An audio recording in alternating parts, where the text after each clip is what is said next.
Darating ang panahon na mawawala tayo sa mundong ito.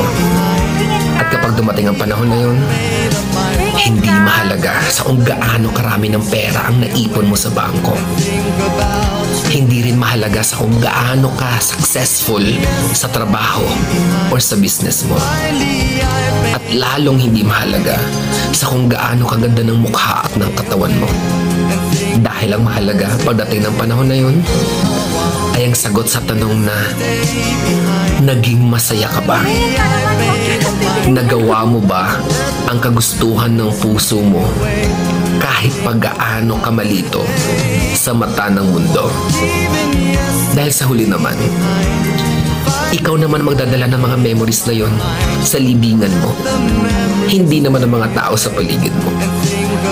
So make sure na bago pa dumating ang panahon na aalis na tayo sa mundong ito, siguraduhin mo sa sarili